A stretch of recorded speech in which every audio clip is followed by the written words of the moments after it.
Hey guys, welcome to the homestead. It's cold outside, so I'm working inside and it's really cluttered in here. I have my whole shop inside my living room right now. Like you can see, I've got bike shit everywhere, because that's basically all I've been doing any day that it's like this, where it's like bullshit outside. I go and work on bikes, and been having a lot of fun with it. I got about, well, you saw, like a whole shitload of bikes, like dozens of bikes. And so now I've got all this crap. I've got stuff sorted out, and I've got like just bikes sitting everywhere because I don't have anywhere else to put them. Currently working on a bunch of stuff. Got my junk pile right there. That's all steel scrap and some wheel sets. And there's a couple cool things about this last couple weeks, building all these bikes and going through all these parts. I mean, I've been doing this for a while, like collecting bike parts and fixing up old bikes and stuff, but I think this year it's like really taken off, like in a way I never really thought that it would. Basically what happened was, well, you saw in the last video that I started giving away bikes for Christmas, and I didn't just stop there. I did it all through the month of January, and I've been continuing at about the rate of about 2 bicycles per week. I do a giveaway on Facebook every weekend here in the local community, even though anybody's welcome to try and win the bike. I do encourage people that are local to enter, because that's kind of the whole point, is to get people around here into bikes and get them riding. And so just a few things that are going around on my shop here. As you can see, I've got a whole bunch of stuff sorted out, which has been really helpful in building these. This Novara bike right here, this Aspen, I decided to keep. I was going to give this one away. I've had this frame for years. It was given to me by an old coworker, and all it was a frame. I don't remember if it had wheels on it or not, but if it did, they were in pretty rough shape, and I threw them away. But I found some wheels for it. These are some pretty slick fucking wheels. These guys right here. Comes in a set. I got the front one over here somewhere. But these I found in the pile. They were all fucked up. They had grass in them, but then I looked a little closer and I thought they were actually for tubeless tires. But it turns out these are just some really, really nice campy clinchers. So I thought they were road wheels at first, but no, they're 26-inch mountain wheels, and they're awesome. They're lightweight compared to the other ones I've got, and just perfectly straight. Like, I do not have to touch this. It's so true. So I'm really happy to put this wheel on that old bike. But the problem is it's got this seal on the hub, which adds about 5/8 more width, 5/8 of an inch additional width. So what I've had to do is insert this axle and stretch the frame. So the frame is actually stretched to 6 5/8 inches right now. And when I remove this axle here and take the tension off of it, it should retract down to about 5 5/8, which is where I need it to be. That's the width of this axle. There's really no modifying the axle. It's what are you gonna do? You can't really do much because it has the skier on the end. It has to be a certain length. So it's much easier to modify the bike frame than it is to modify the wheel. Okay, so right now it should be at like an inch over. As close as we could get it. We're at like 6 1/8. Actually like 3, 16, something like that. So hopefully when I take this back, it'll. So if this really didn't do it, I'm going to be kind of bummed, because it worked on other frames I've done before. Stretch the frame out a little bit, but it's still coming back. Look out, dude! You're going to get hit with a wrench. Okay. Alright, dang it. Yeah, it's still going back. It sucks. Damn. I can already tell. It's measuring 5 1/8. Fuck. It's not going to fit these wheels. That really pisses me off. These have to be 5 5/8, or 3/8 of an inch off. That's like the third time I have stretched the axle out that far, and I don't know. On the Trek frame that I did it on, it was much more forgiving. I had to stretch that one about 1/2 of an inch, and it took about 3 or 4 tries, and I didn't even have to wait, you know. I didn't leave it sit or anything. Today I let it sit all afternoon, but that was more or less because I didn't have time. I just had to go, so it just sat there. And this time it just keeps going back. I mean, I think I started out at like 4 7/8 or something like that, or 15/16, and now it's at 5 1/8. So I did move it a little bit, but the last 3 attempts to move it further have been complete failures. So, kind of sucks. You can make one of these yourself. All this is a bicycle axle that's just been stripped out, and I put a few nuts in making this.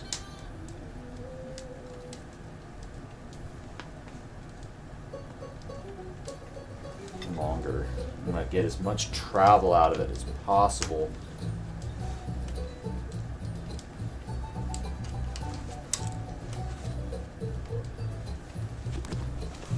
So I'm just trying to tighten this nut right here. It's hard to get in there.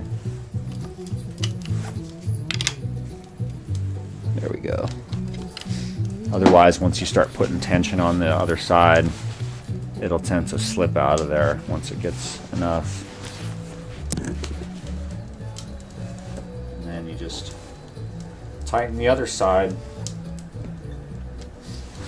People who are smart can attach a wrench to this or something and make it faster, or do something different. This usually works on most frames. This one is really resilient, so just get it a little bit closer to the wood stove.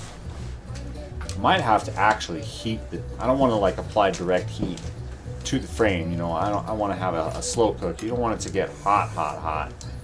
You'll fuck it up if you do that. So once that's tight, you just tighten the other wrench here.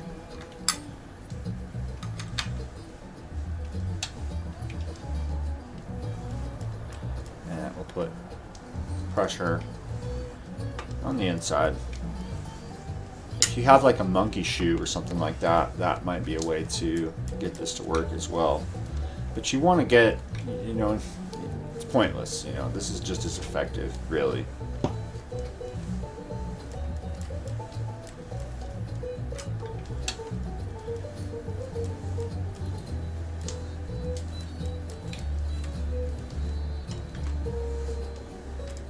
Something you could probably get away with is like a heat gun to heat up the frame. Because ideally you want the metal to be hot to the touch when you do this, but not smoking, not where paint is starting to cook and stuff like that. Like you could probably just leave it out in the sun and do this. Wood stove is fine, just something to give some nice excess heat to that steel while you're bending it. So I'm almost at the end of the axle now, and I hope I'm not bending the axle. But one of the reasons I used this axle to begin with is because I was going to throw it away. It was slightly bent, so it wasn't really any good in the wheel that it was in. But when I tried to put this wheel set in the rear here, I was like, oh shit, what am I going to do? How am I going to expand this frame? Okay, that's literally about as far as it can go. I can go a little bit further, but if I go much further than that, it will have a tendency to slip out of there and just pop right out of that. Drop out right there. So, and so maxed out, we are sitting at same as before, about 6 1/4. So it may come to be that we have to put in a longer axle. Like cut this in half and, you know, put a spacer in it so that it's got like another inch or two. So there's options, but when it comes to this kind of stuff, I like to just make my own tools. Yeah, I use a lot of sheet metal bike tools, special bike tools. I used to make these all the time, you know. As a matter of fact, I have my own tools actually. This guy right here and this one, I designed and made these myself. This one is for adjusting old headsets, although I didn't do a very good job of making this strung. I should have beefed this up a little bit, but I made a whole bunch of them and it gets its job done. So you just can't take apart really tight headsets with it. That's how they get fucked up. And then there's this guy right here, which is like a track wrench. That's what I call it. Just a quick, everything you need, including a beer bottle opener, you know, on your bike. And it just bolts to where one of the water cages would normally mount. And it's got a lock ring spanner wrench on it, as well as a 15mm take your wheel off wrench. So those are kind of nice to have around. I used to sell these at a bike shop for a while. I might start it up again, get an order of these going again. They even say made in USA on them. So I'm always coming up with new tools, and this is going to be another one. I'm going to have to come up with a longer way to stretch this because going to 6 1/4 inches is just not cutting it. So that's a bummer, you know.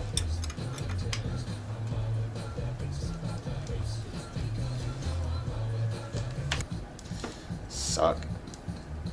I'm gonna keep trying to stretch it, but I think I'm gonna call it a day for now. And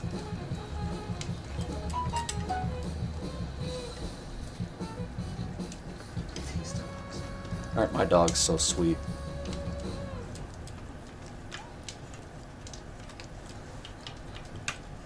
So yeah, worked for the other frame in 3 tries, but this one not so much. So I'm gonna have to get a longer one, or I don't know. I might stretch it far enough and it might just fucking crack. That's one stiff ass motherfucking frame, dude. I have to say, whatever kind of fucking steel they used, it's pretty tempered. So, but anyway, long night. We'll catch you guys later. Peace. Okay, so it's a new day. I've got another axle here that's kind of fucked up. It's actually straight, but I can't get this off to save my life. So what I'm going to do is take this one here where that non-threaded part is. I'm going to cut that out. I'm going to cut this one in the middle, and I'm going to weld this chunk into here to make this one longer. And then I'll have the extension I need to stretch this frame out as far, because I only need to go about another ½ inch. So I figure if I give myself a full inch, we should be able to get this frame over here stretched out to 5 5/8 inch. So yep, still got about a ½ inch to go, and I think we can get it. So I'm gonna go out to the shop and cut this. It's really fucking cold, so I don't know how much camera work I'm gonna get done. It didn't even break, you know, freezing. It's below 20 right now. The sun is still out. It was cold, real cold today. The temperature shot down well below 0 last night. I'm actually really surprised that my pipes didn't freeze. Actually, I need to go check everything here. Okay. Right there. That's all that you need to keep your pipes from freezing in the wintertime. I'm surprised I have hot water. A lot of times what happens on this one is I'll get cold water and the hot water will freeze because I hardly ever use it in there. Bathtub, good. So I have to take a shower every single day in the wintertime, whether I'm dirty or not. Because if I don't shower, the P-trap will freeze, the lines will freeze to the bathtub, and it sucks. So I think we only have to deal with like one more below freezing night, and that's tonight, and then it's going to get a little bit warmer tomorrow. So I digress. I got to go out and cut these.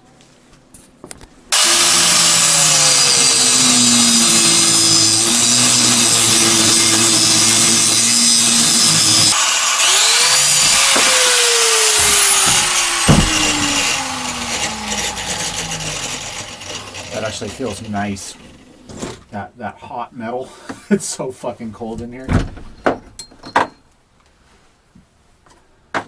The sun doesn't really ever go in here, and it's the sun. Yeah, it didn't have a chance to heat up much at all today. So this one, I don't give a fuck if I fuck the threads up on it. I wanted to be really careful on the other one to not mess up the threads on that. Alrighty.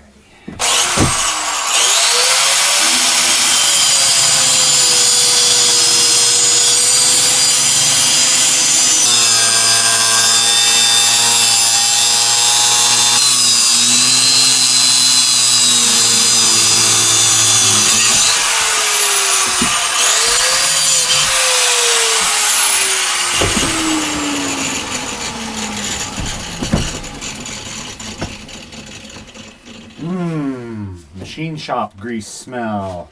I miss that smell sometimes.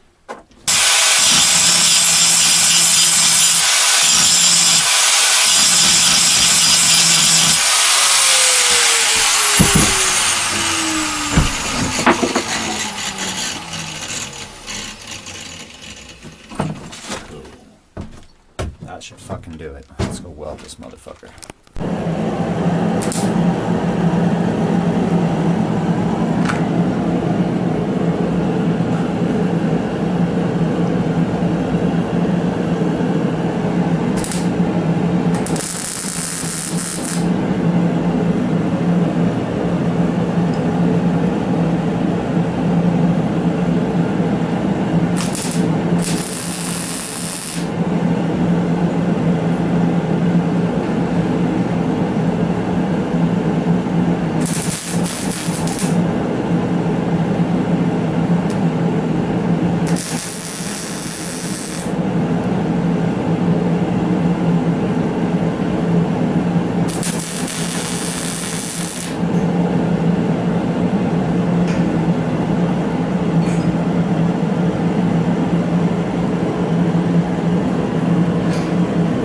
Bead ain't gonna be in your way, right? No. No, that'll be in the middle of everything. And if anything, it'll add strength to it. Okay. So, yeah, the stronger the better. Alright. As long as it ain't gonna be in your way.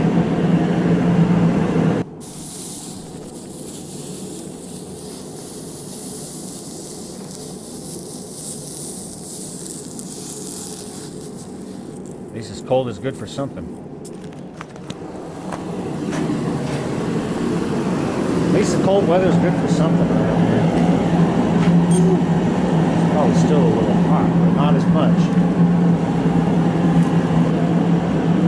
Already got it. Light doesn't have to be perfect anyway. It's just going to be pushed out laterally like that. So as long as it's within, like, yeah, that should be fine. That should be fine. The welds will be strong enough, it ain't gonna buckle. Yeah.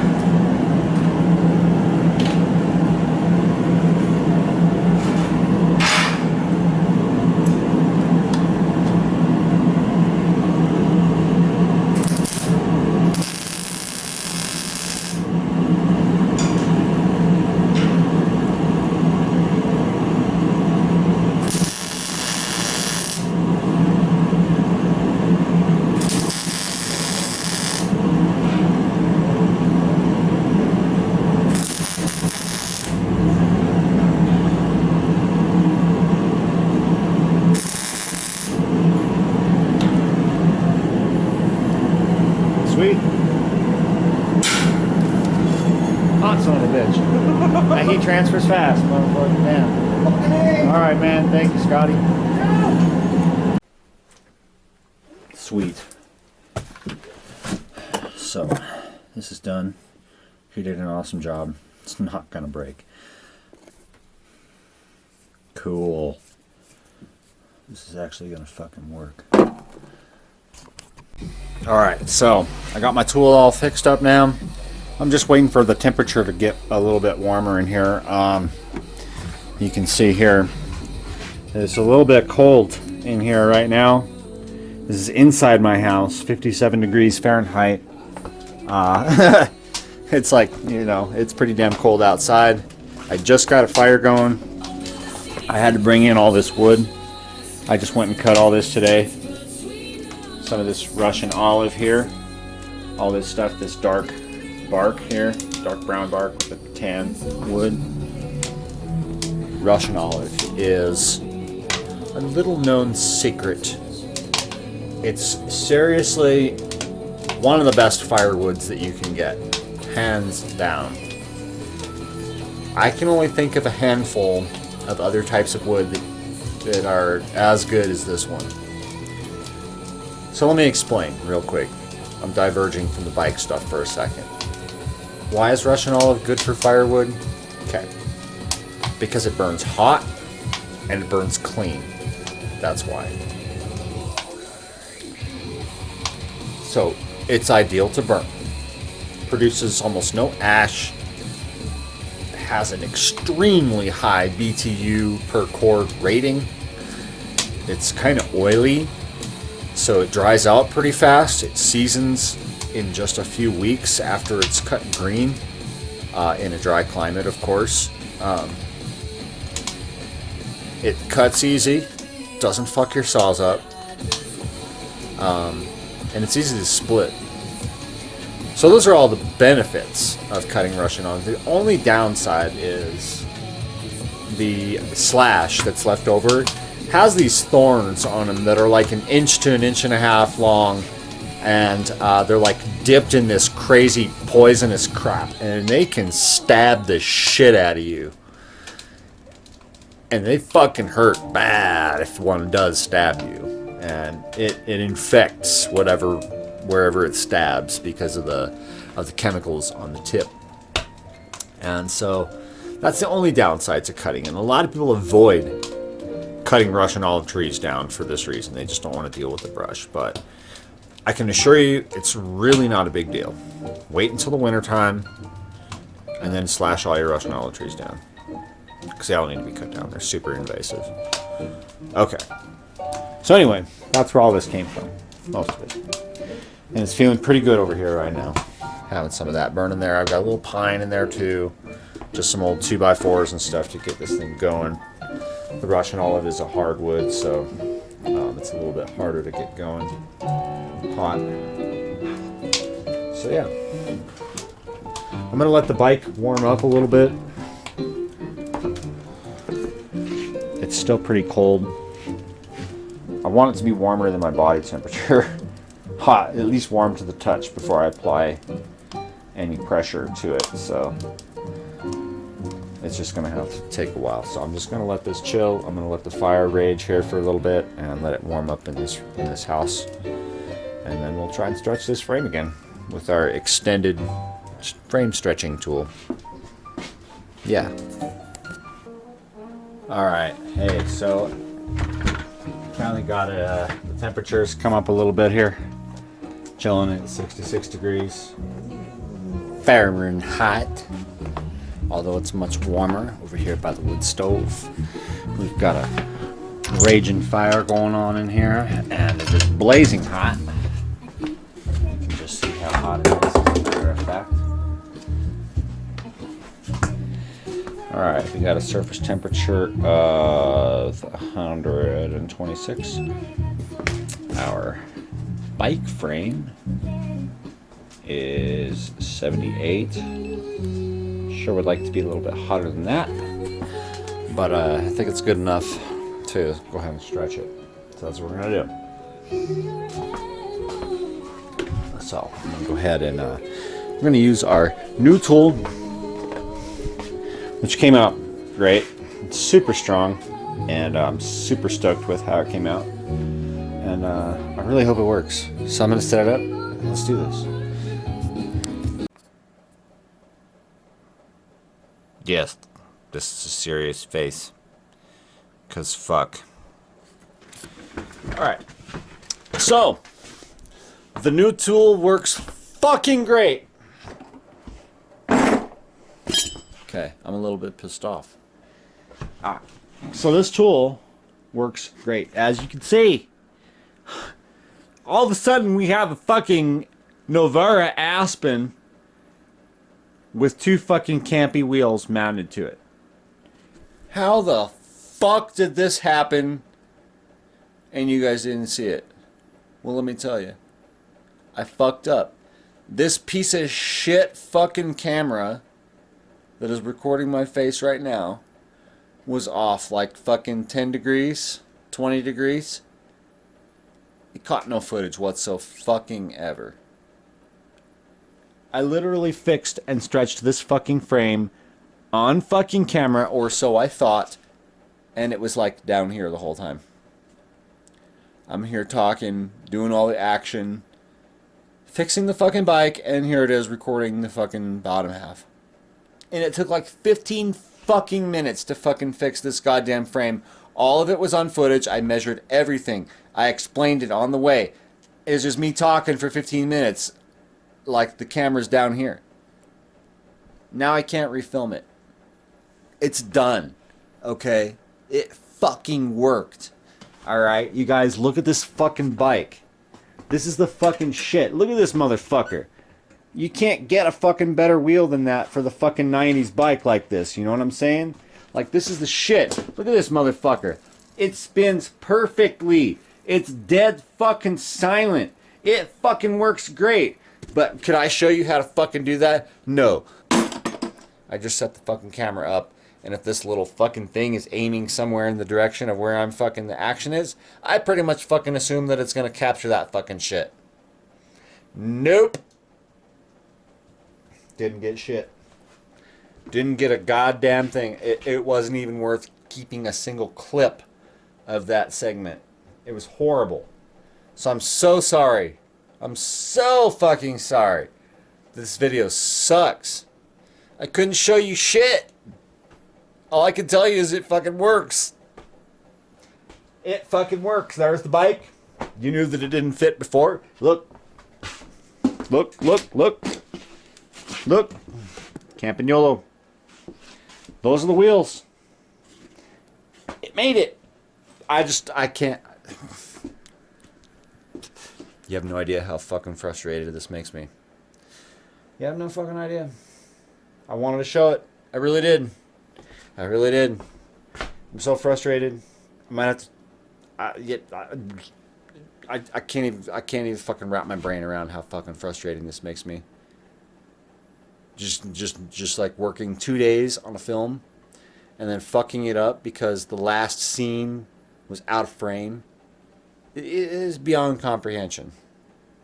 Beyond comprehension for me. So, fuck me. Good night. Bye.